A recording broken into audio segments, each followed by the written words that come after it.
Hello, this is another session on the project for repairing, I'm not rebuilding it, they're repairing this old Westwood ride-on mower. I've repaired the deck. I did a video a couple of days ago. I've repaired the deck, it's all welded up. I've fitted a new belt, so it's got a new drive belt on, that's in position. Not easy to put back on your own, not when you're my age anyway. Not so bad if you're 25-year-old, but not easy on your own. So the deck's back on, all that's working. I've got a problem with this valve. This is the valve out of the engine there. It's the inlet valve out of the inlet here. This is the one that I actually made a mistake about 5 years ago, and I took too much off the head of the valve, and when I did that it was too much compression because it's got a decompressor on. So I built the end of the valve up with a bit of weld. It's run like that for 5 years, but now it sounds a bit tappety, a bit rattly. And I think it's worn off the weld, and I'm having trouble getting a new one. I can get a new one from America. They want like, I don't know, it's going to cost me like 50 quid to get a valve here. I'm not paying that. So if I can't get one, I'll do it. I'll put a bit more weld on there. Last another 5 years, that will do me. So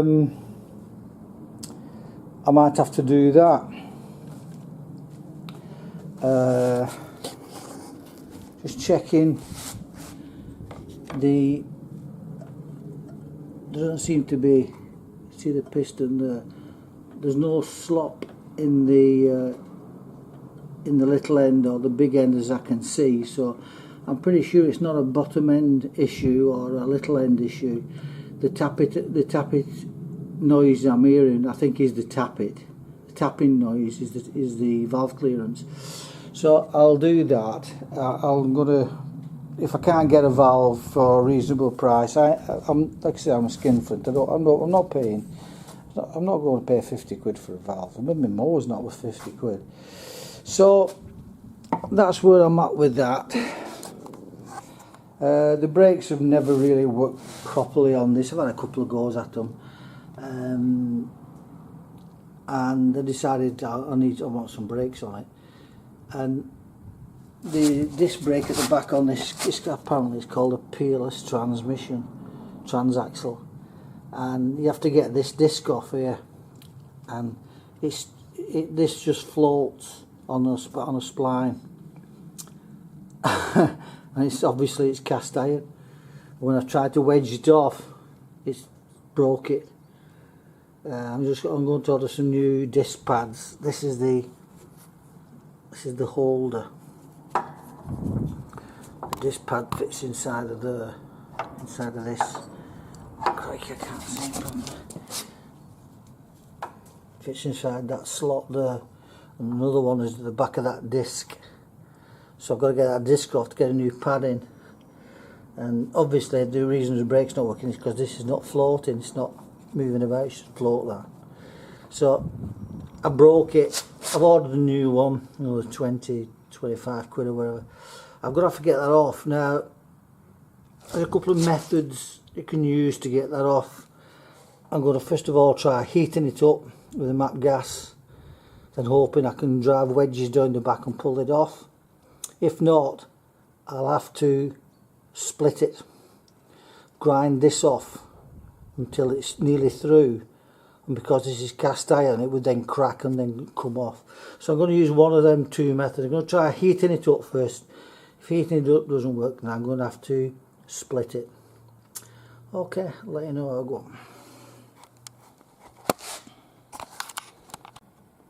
Okay, so this is not working.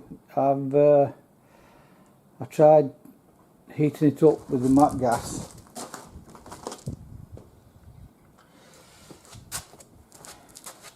Tried using this here.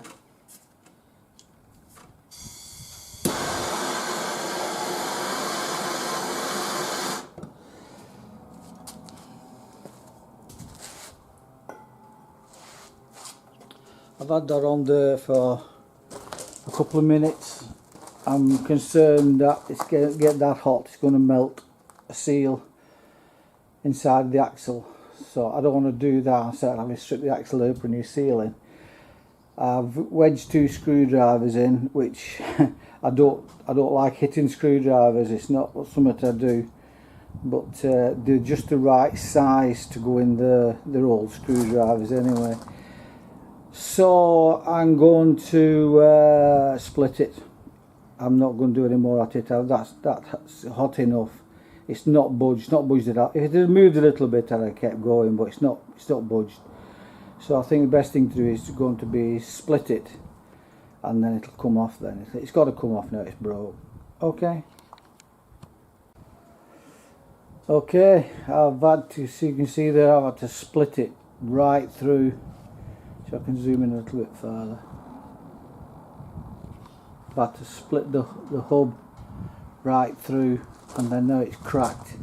It's split in two, very, very tight. I've had to grind the hub off, then grind the disc, put a slot in it, and now it's cracked straight through and it started to come off.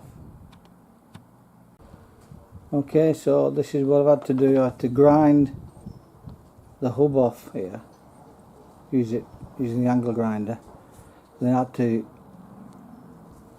split it down here, so that meant where this is broken off here, I had to cut it right down there, to cut it down with the angle grinder, and then cut the hub through so it was really weak, try not to touch the shaft. And then eventually, because this is cast iron, it just fractured and came up, but it was very, very tight. It took me about, I don't know, like 20 minutes. Sometimes you have to do what you have to do. That wasn't never going to come off any other way. Okay.